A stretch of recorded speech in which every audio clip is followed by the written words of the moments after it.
9월 1일 우리에게는 세계 만국 성찬주의를 맞이하여 하나님 앞에 예배하며 오늘 성찬의 은혜를 나누는 시간을 갖기 원합니다. 하나님, 저희 예배를 통하여 영광 받으시고 하나님께서 성찬의 예식을 통하여 저희에게 주시고자 하신 하나님의 은혜를 바로 알고 누리며 세상 속에서 그 은혜를 전하며 살아가는 우리일 수 있도록 은총 베풀어 주시옵소서. 예수 그리스도의 이름으로 기도하옵나이다. 아멘. 추석 명절 잘 보내셨습니까?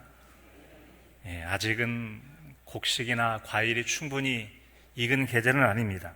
하지만 모두의 마음만은 둥근 보름달처럼, 그리고 통통한 송편처럼 여유롭고 넉넉하며 사랑과 기쁨으로 가득한 추석 명절이었기를 바랍니다. 오늘은 건군 75주년 국군의 날입니다. 근데 금년에는 추석 연휴 탓에 지난 9월 26일에 앞당겨서 행사를 마쳤습니다. 그 행사에 보니까 행사의 화면에 나타나는 글자, 그리고 윤석열 대통령께서 하시는 연설 가운데 강한 군대, 튼튼한 안보, 힘에 의한 평화를 강조한 걸 보았습니다. 지난 정권과 다른 이 북한에 대한 관점, 대북관이라고 하죠. 대북관이 바뀌면서 국군의 날에 대한 그런 분위기도 좀 바뀐 것을 볼 수가 있었습니다. 정권마다 주적, 우리의 주된 대적관계가 누구냐에 대한 생각의 차이가 서로 다른 국군의 날의 분위기를 반영하고 있지 않나 생각이 됩니다. 북한은 새로운 정권이 들어선 다음에도 그들은 전혀 남한을 신경 쓰지 않습니다. 의식하지 않고 탄도미사일을 발사하며 또 핵무기 개발과 남한을 침공할 준비들을 차근차근 해나가고 있습니다. 이제는 미사일 개발해도 미국을 쏠 것처럼 말했지만 지금은 공식적으로 남한을 언제든지 쏠 수 있다는 그런 언어, 표현의 내용도 변화를 주고 있죠. 자, 그런 판단 안에 그에 맞서기 위해서 강한 군대와 튼튼한 안보와 힘에 의한 이 평화를 강조했다고 생각이 됩니다. 잠시라도 방심할 수 없는 세계 이 주변 국가들과 국제적인 이 변화 가운데 국가의 생존과 또한 국민의 안전, 그리고 번영을 위한 정권마다의 최상의 정책들을 반영한 그런 국정을 운영하고 있을 것입니다. 평화를 원하거든 전쟁을 준비하라라는 그런 말이 있습니다. 고대 로마의 전략가인 베제테우스라고 하는 사람이 말했는데, 평화는 우리가 평화를 주장한다고 해서 평화가 되는 것이 아니라 평화를 지켜낼 만한 단단한 전쟁 준비로 무장이 되어 있을 때 그 나라는 지켜질 수 있다라는 그런 말이죠. 일종의 전쟁도 불사했다는 응전의 자세. 만약에 네가 한 대 치면 두 대를 치고 한 발만 미사일 발사하면 이번에 끝장내겠다. 이제 이번 국군날도 보니까 그런 미사일로 끝장내겠다. 이런 응전의 자세를 가질 때 평화를 지킬 수 있다라는 말이죠. 이 말은 우리가 잘 알고 있는 것처럼 미리 준비가 되어 있으면 근심할 것이 없다라는 유비무환이라는 이 말을 강조한 그런 내용이라 할 수 있겠습니다. 국력이 약한 나라는 언제든지 외세에 침공당할 수 있기 때문에 강한 군대, 튼튼한 안보, 힘에 의한 평화를 강조하는 것은 세상 나라에서 시대에 맞는 주장이고 적절한 대비일 수 있겠다라는 그런 생각이 듭니다. 오늘 말씀 속에서도 우리에게 시대에 맞는 적절한 대비를 하고 있느냐에 대해서 예수님이 이렇게 들려주고 있죠. 오늘의 말씀은 예수님께서 당시 사람들에게 날씨 상황은 예측하고 그에 맞게 잘 살아가고 있구나. 그런데 어찌된 건지 시대의 중요성을 알아차리고 그에 맞게 살아가는 것은 영 아니다. 그에 맞지 못하다라고 하는 것을 말씀하시는 거죠. 그 당시 이스라엘 백성들은 예수님이 오신 시대에 살았습니다. 이미 이 땅에 하나님의 나라가 도래하는 것이죠. 그래서 우리는 종말을 향해 이 하나님 나라의 완성을 향해 나아가는 마지막 때를 살아가고 있죠. 그래서 당시에 그 사람들은 그것을 알아차리지 못했다는 거죠. 곧 그들은 예수님께서 말씀하시고 친히 나타내 보이시는 여러 가지 행실을 통해서 이미 이 땅에 하나님의 나라가 임했다라는 것을 인정하고 그에 맞게 살기를 힘써야 되는데, 주님의 오심을 알아차리지도 못했고 또 알아차리지 못하니까 그에 맞게 살지도 못했다라는 그 점이죠. 그래서 우리 주님께서는 얼마나 답답한 마음이 드셨던지, 아니 너희는 서쪽 하늘에 붉으면 뭐라고 합니까? 곧 비가 올 것이다, 소나기가 올 거라고 말하지 않느냐. 또 이제 서쪽 하늘에 구름이 있으면 동쪽 하늘이 붉으면 그날은 흐리겠다라고 말하지 않더냐. 그리고 너희들이 말한 꼭 그대로 되지 않느냐. 일종의 여러분 기상을 보고 그날의 날씨를 예측하게 되는데, 너희 예측이 틀리지 않는 것처럼 그렇게 이 지상에서 일어나는 기후의 변화라고 하는 것은 예측을 하고 잘 대비하며 살아가고 있지 않느냐라고 말씀하신 거죠.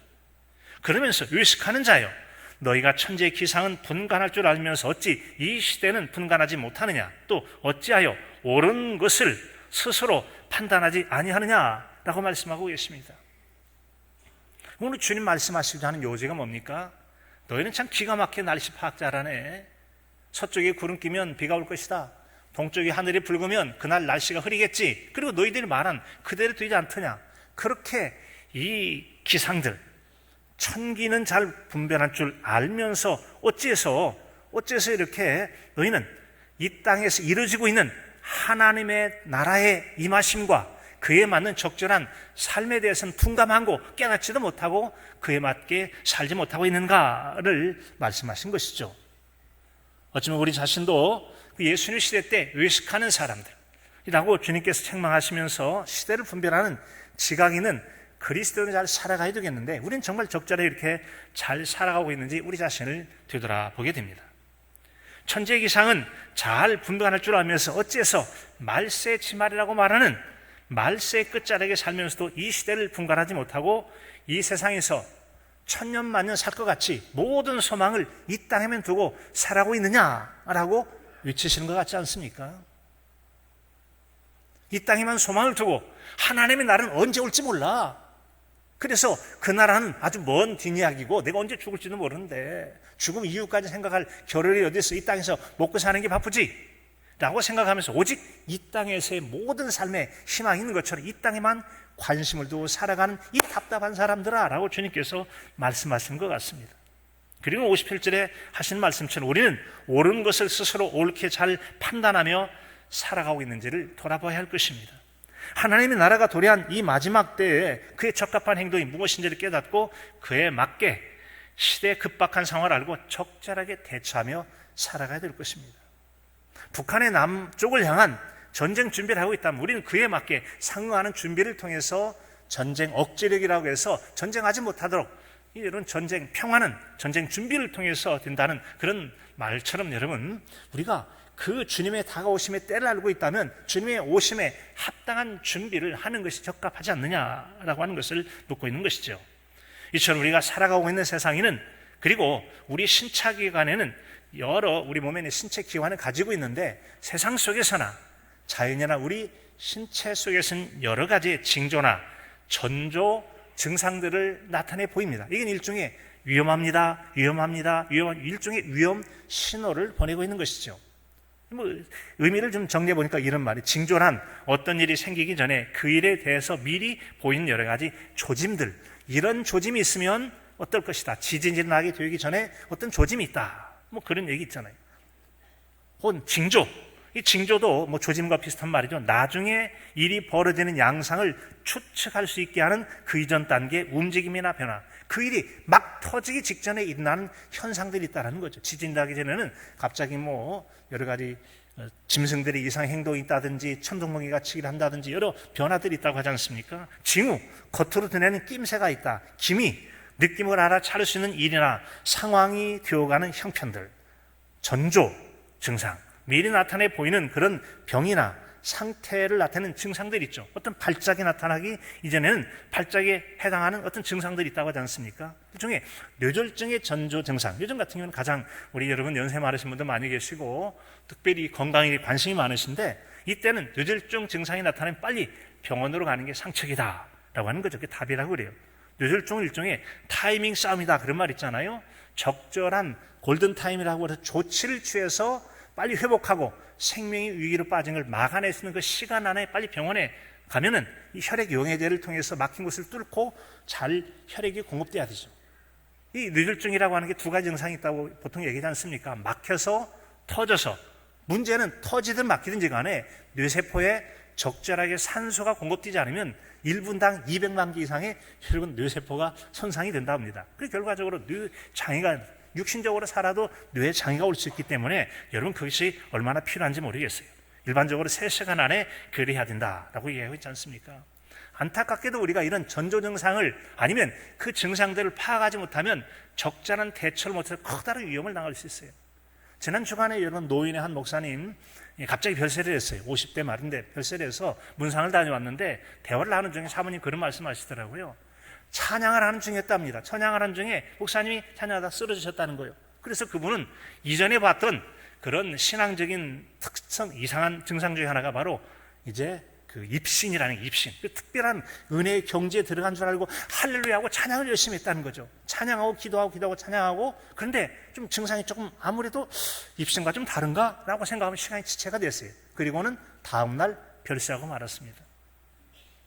가족들이 함께 있었고 성도들이 함께 있었기 때문에 이것은 뇌졸중이야라는 것을 누가 한 명만 전조 증상을 알았더라면 바로 조치를 했고, 시간이 넉넉했기 때문에 3시간이 아니라 2시간, 1시간 반이라도 병원에 충분히 도착할 수 있는 시간이 됐는데, 이걸 시간이 오래 끌다가 너무 늦게 병원에 가서 결국 그 다음날 바로 별세를 한 거죠. 사람이 지켜보고 있는 그 상황 속에서 증상을 봤지만, 이게 뭐가 문제죠? 이것은 여러분 증상에 대한 적절한 판단을 하지 못했고 적절한 조치를 취하지 못한 안타까운 그런 사고자라고 볼 수가 있는 것이죠. 이처럼 우리의 건강을 위협하는 것 중에 여러분 암보다 잔인한 것이 있다면 여러분 여러 병이 있죠. 암이라고 하는 것은 아주 오랜 시간에 걸쳐서 발생하게 됩니다. 그리고 검진을 통해서 미리 알아차리게 되고요. 또 이 생겼다고 해도 이게 금방 막 사람이 죽지는 않습니다. 정신 멀쩡하게 다 살아요. 그리고 많은 경우에는 약물 조치나 수술을 통해서 생命연장하고, 어떤 경우는 그때만 지나고 아무런 이상 없이 충분히 자연 수명을 누리고 살아갈 수 있기도 합니다. 그런데 정말 안타까운 것은 갑자기 의식을 잃어버리는 이 2가지 증상에 대해서는 너무 안타까워요. 그 중에 하나가 바로 여러분 심장발작이죠. 심장마비 같은 경우는 갑자기 죽어버리면 이게 여러분 일정한 시간 내에, 이게 불과 한 4분 정도 지나면 뇌세포가 손상을 입는다고 그러는데요. 그 짧은 시간에 조치를 취하지 못하고 적절한 대처를 하지 못하면 빠르게 신체에 손상이 오게 되고, 여러분 살아도 식물 인간으로 살아남기도 하고, 아니면 많은 중증 장애를 갖거나 결국은 별세하는 경우가 많이 있지 않습니까? 그리고 또 하나, 심장발작하고 다른 게 또 하나 뇌졸중이 그런 거죠. 뇌졸중이 그렇다는 거죠. 이처럼 여러분 이런 2가지 경우에 있어서는 우리가 때로는 어느 정도의 교회 내에도 이렇게 심장 압박을 해서 빨리 여러분 심폐소생술을 익히고 준비하는 것이라든지, 아니면 여러분 이 몇몇 가지가 되는 기본적인 준비들을 해놓지 않거나 또 그런 증상들을 알아차지 못한다면 커다란 위험에 당할 수밖에 없다는 점들이죠.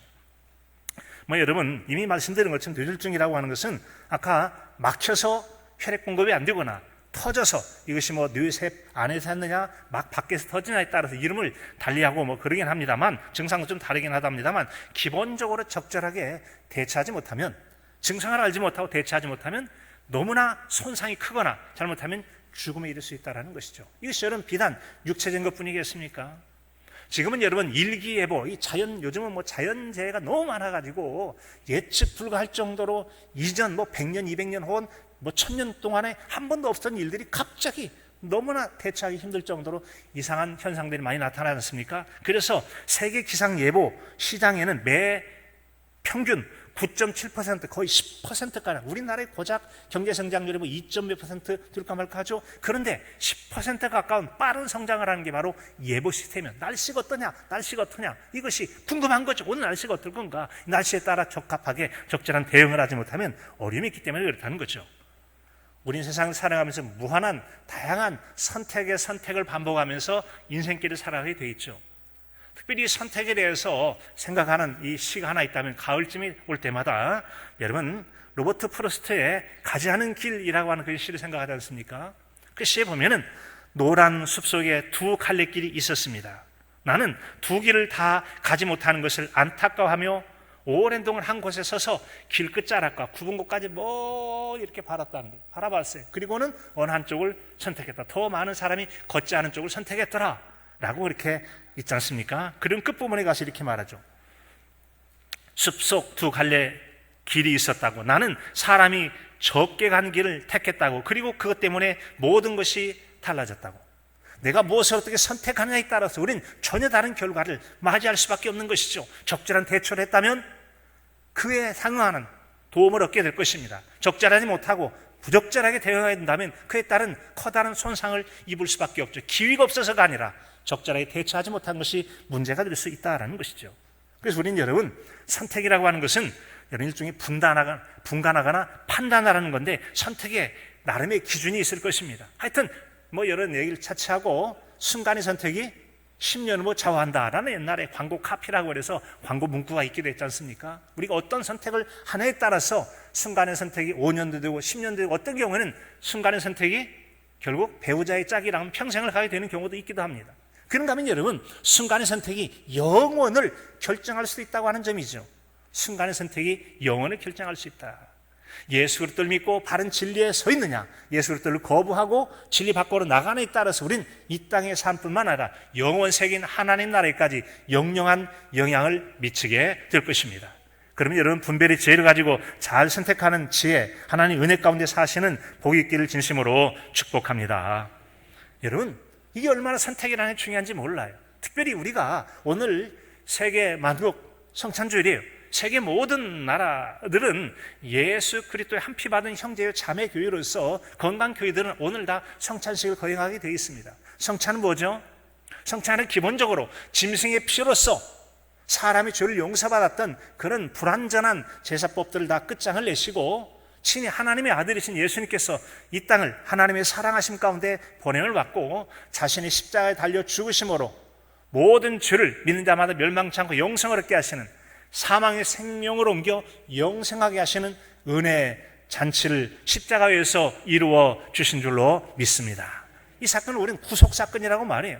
죄에서 건져내서 모든 죄를 용서받고, 죄의 삭은 사망이잖아요. 사망에서 건져 영원한 생명의 은혜를 베풀어 주신 줄로 믿습니다. 그런 은혜를 우리에게 주셨다는 거죠. 그래서 우리는 오늘의 성찬 예식 가운데 성찬하게 되어질 때 우린 이 점에 변화를 정확하게 알아야 되는 것이죠.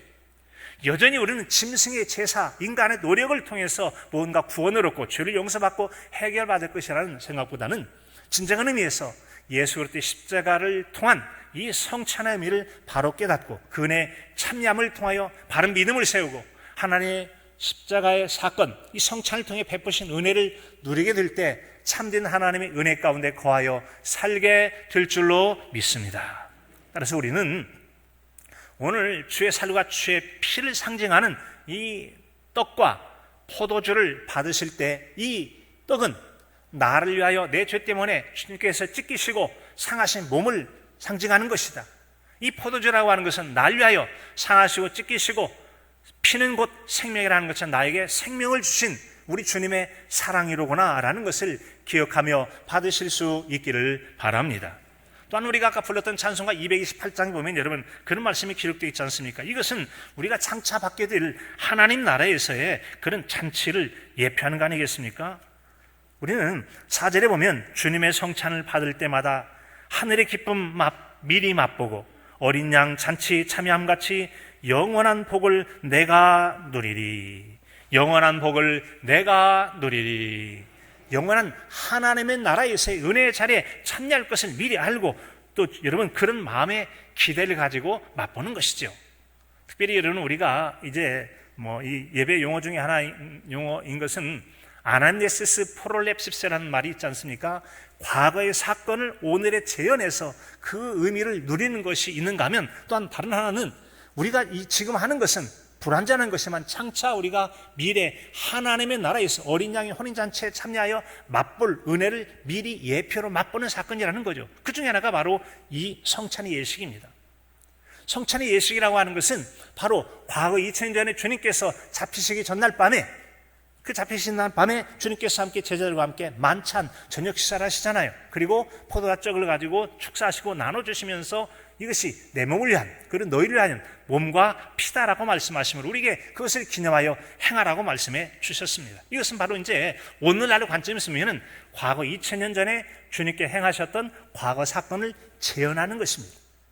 동시에 이것은 장차 우리가 다시 오실 주님 그때 만나게 되어서 누리게 될 하늘 잔치를 미리 앞당겨서 경험하는 두 가지 의미를 가지고 있다는 거죠. 중의적 의미 두 가지 의미를 가지고 있어요. 과거의 사건을 재현하는 것이고 기념하는 것이며 장차 오게 될 미래 사건을 미리 맛보아 누리는 은혜의 시간이 될 것입니다. 사랑하는 성도 여러분, 오늘 우리가 이 말세를 살아가면서 시대의 어떤 것보다도 날 위하여 우리 주님께서 자신의 몸과 피 흘려 죽으시기까지 사랑해 주셨는데 나는 널 위하여 내 모든 걸 주고만 너는 날 위하여 무엇을 주느냐라고 주님께서 만약에 물으신다면 어찌하실지 의미를 생각하면서 떡과 포도주를 받으시기 바랍니다. 그리고는 과연 나는 장차 오실 하나님 나라를 대비하는 것인가 아니면 이 땅의 모든 것의 전부인 것처럼 그렇게 살아가고 있지 않는지를 돌아봄을 통해서 성찬의 은혜를 더하고 이 세상에만 마음 두어 살아가는 우리 마음의 변화를 통해서 진정한 하나님의 나라를 영적인 유비무환의 자세로서 은혜롭게 대비가는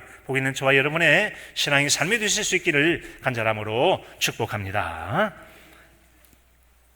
하나님 아버지, 저희로 하여금 시대의 때를 분별하고 우리가 세상 풍조처럼 세상인 것에만 모든 소망인 것처럼 살아가려는 우리 마음과 자세를 바꿔서 언젠가 다시 오실 우리 주님께서 그때가 언제인지 알 수 없으나 우리는 말세치마를 살아가는 성도로서 주님의 다시 오심을 준비하여 맞이함을 잘 대비하는 복된 우리가 되게 도와주시고 성찬에 참여함으로 그 은혜를 더하는 복된 시간이 되게 하여 주시옵소서. 예수 그리스도 이름으로 기도하옵나이다. 아멘.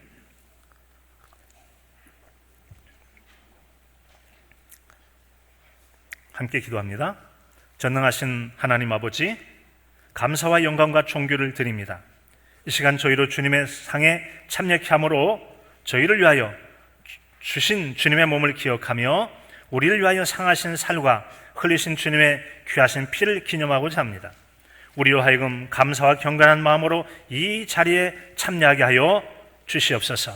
주님의 살을 먹고 피를 마시듯이 깊은 영적인 교제가 있게 하여 주시옵소서. 참여하는 성도들로 복되게 하시고 한 상의 형제로 교제하게 하여 주시옵소서. 예수 그리스도 이름으로 기도하옵나이다. 아멘. 주님의 피로 사심을 입은 성도 여러분, 이 성찬의 예식은 그리스도를 기념하여 주님의 재림하실 때까지 그의 죽으심을 기억케 하는 예식입니다. 자기 백성에게 힘을 주시고 저희를 대적케 하고 모든 고난에서 저희를 경고케 하심과 저희를 강하게 하며 마음의 평안함과 영생의 소망을 확신하게 하는 데 무한한 유익이 있는 예식입니다. 이제 거룩한 예식에 참여하게 된 하나님, 나로 정결하고 성결한 마음으로 주님의 살과 피에 참여하고 그 의미의 은혜를 깊이 체험하는 시간이 되게 주시옵소서라는 그런 마음 가지고 함께 우리 묵상으로 조용히 기도하시겠습니다. 먼저 기도하십니다.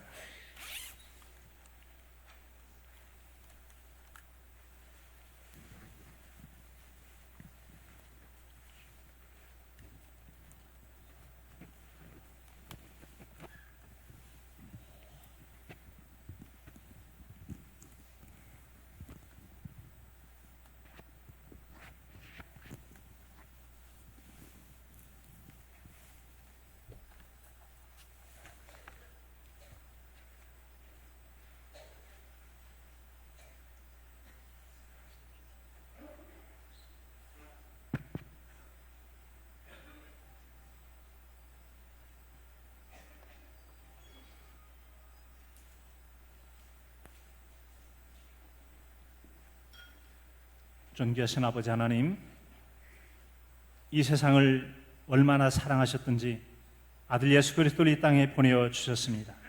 이는 저를 믿는 자마다 멸망하지 않고 영생을 얻게 하려 하시는 하나님의 선물이라고 말씀해 주셨습니다. 오늘 우리가 성찬에 참여함으로 그 은혜를 바로 알고 그 은혜를 풍성히 누리는 복된 은혜의 자리가 되게 하여 주시옵소서. 성결한 심령으로 받아 성찬의 의미를 더하는 복된 시간이 되게 하여 주시옵소서. 예수 그리스도 이름으로 기도하옵나이다. 아멘. 잡시던 날 밤에 주님께서 잔을 들어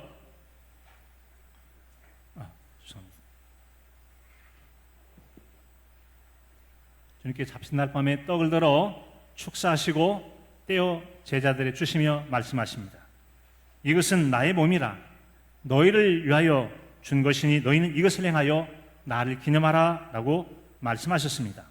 이제 우리도 이 떡에 참여함으로 주님의 은혜를 더하는 귀한 은혜 시간이 되시길 바랍니다. 세례 받으신 분들은 자리에서 일어나셔서 참여해 주시면 되겠습니다.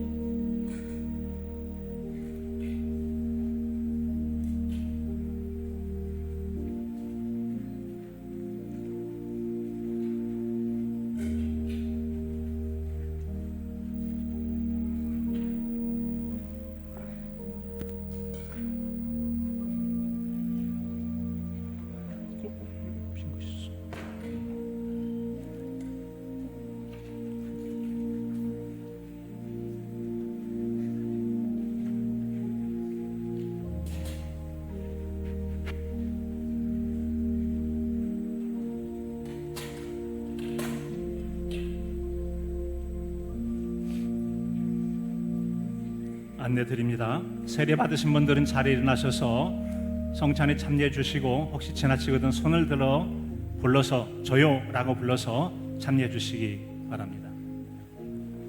안내 드립니다. 교회에서는 1년에 4차례에 걸쳐서 세례를 받는 기회를 광고하고 진행을 하고 있습니다. 혹시 세례 받지 않으신 분들은 광고를 참고하시고 세례가 광고된 때 신청을 해서 참여함으로 은혜를 더하실 수 있기를 바랍니다.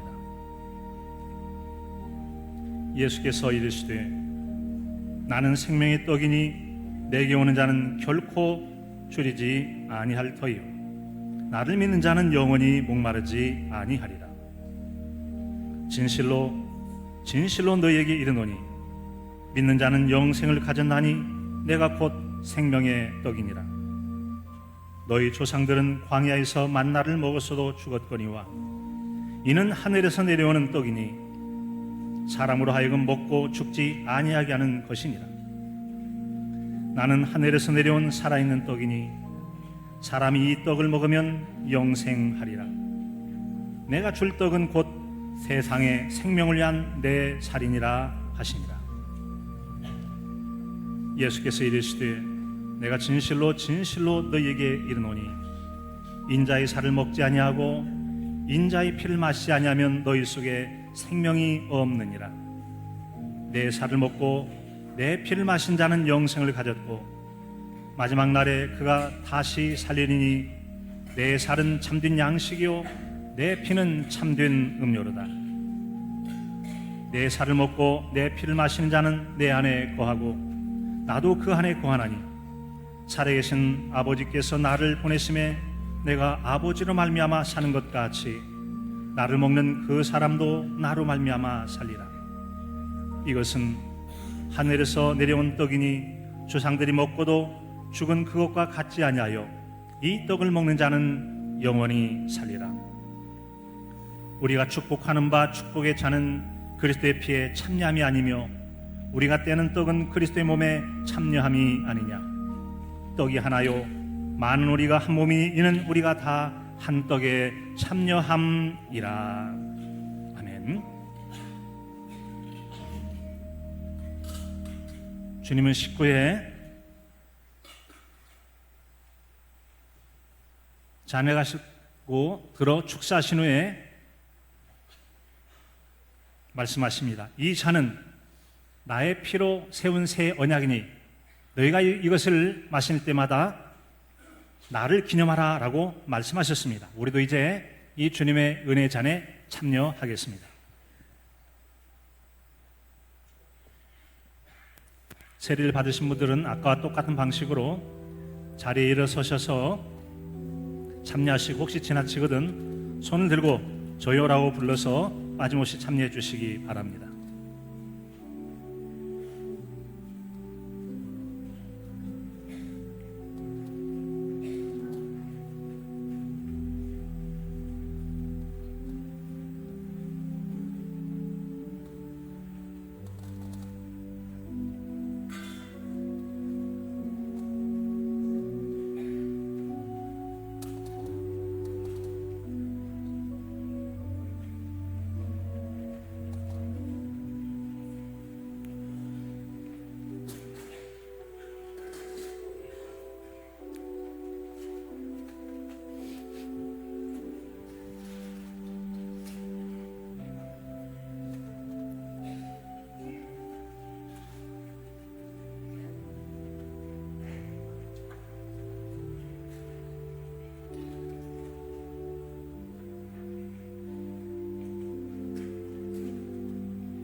우리는 그리스도 안에서 그의 은혜 풍성함을 따라 그의 피로 말미암아 속량 곧 죄사함을 받았느니라.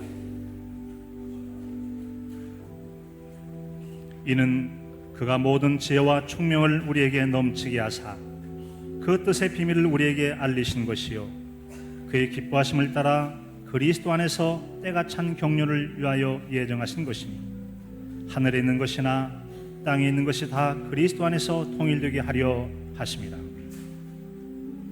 그때 너희는 그리스도 밖에 있었고 이스라엘 나라 밖에 사람이라. 약속의 언약들에 대하여는 외인이요 세상에서 소망이 없고 하나님도 없는 자이더니 이제는 전에 멀리 있던 너희가 그리스도 예수 안에서 그리스도의 피로 가까워졌느니라. 그는 우리의 화평이신지라 둘로 하나를 만드사 원수된 것 곧 중간에 막힌 담을 자기 육체로 하시고 법조문으로 된 계명의 율법을 폐하셨으니 이는 이 둘로 자기 안에서 한 새 사람을 지어 화평하게 하시고 또 십자가로 이 둘을 한 몸으로 하나님과 화목되게 하려 하심이라. 원수된 것을 십자가로 소멸하시고 또 오셔서 먼 데 있는 너희에게 평안을 전하시고 가까운 데 있는 자들에게 평안을 전하셨으니 이는 그로 말미암아 우리 둘이 한 성령 안에서 아버지께 나아감을 얻게 하려 하심이라. 그러므로 이제부터 너희는 유인도 아니요 나그네도 아니요 성도들과 동일한 시민이요 하나님의 권속이라. 그가 빛 가운데 계신 것 같이 우리도 빛 가운데 행하면 우리가 서로 사귐이 있고 그 아들 예수의 피가 우리를 모든 죄에서 깨끗하게 하실 것이요 무릇 하나님께로부터 난 자마다 세상을 이기느니라. 세상을 이기는 승리는 이것이니 우리의 믿음이니라. 예수께서 하나님의 아들이심을 믿는 자가 아니면 세상을 이기는 자가 누구냐? 이는 물과 피로 임하신 이신이 곧 예수 그리스도시라. 물로만 아니요 물과 피로 임하셨고 증언하는 이는 성령이시니 성령은 진리이니라. 증언하는 이가 셋이니 성령과 물과 피라. 또한 이 셋은 합하여 하나이니라. 또 잔을 가지사 감사 기도하시고 그들에게 주시며 이르시되 너희가 다 이것을 마시라. 이것은 죄사함을 얻게 하려고 많은 사람을 위하여 흘리는 바 나의 피 곧 언약의 피니라. 그러면 이제 우리가 그의 피로 말미암아 의롭다 하심을 받았으니 더욱 그로 말미암아 진노하심에서 구원을 받을 것이니 너희가 알거니와 너희 조상이 물려준 헛된 행실에서 대속함을 받은 것은 은이나 금과 같이 없으실 것으로 든 것이 아니요 오직 흠없고 점없는 어린 양 같은 그리스도의 보배로운 피로 된 것이니라.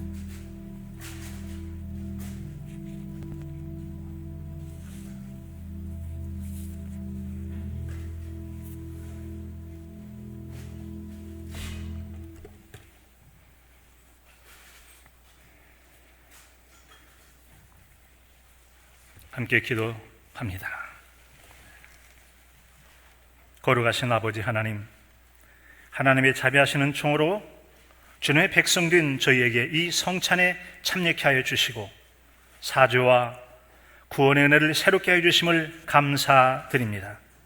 저희가 복음에 합당하게 행하여 항상 예수님의 죽으심과 다시 사심을 몸에 짊어지고 빛을 전하여 하나님 아버지께 영광을 돌리게 하옵소서. 예수 그리스도 이름으로 기도하옵나이다. 아멘.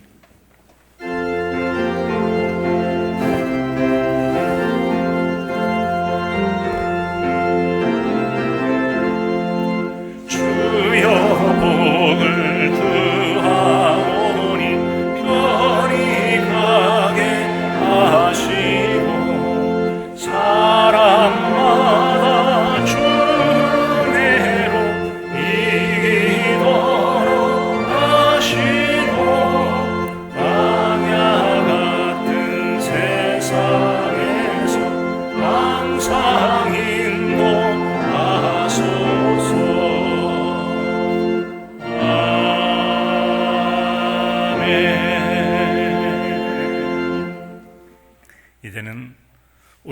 예수 그리스도의 은혜와 하나님 아버지 극진하신 사랑하심과 성령님의 감화감동 교통 역사하심이 우리 주님께서 말씀하신 것처럼 천기를 분별할 줄 아는 그런 지혜로 시대를 분별하여 다시 오실 주님의 때를 적절한 지혜를 가지고 잘 대비하여 주님의 때를 기쁨으로 맞이하기를 소망하는 동백의 모든 권속들 머리 위에 가정과 자녀와 삶 위에 이들 함께 하시기를 축원하옵나이다. 아멘.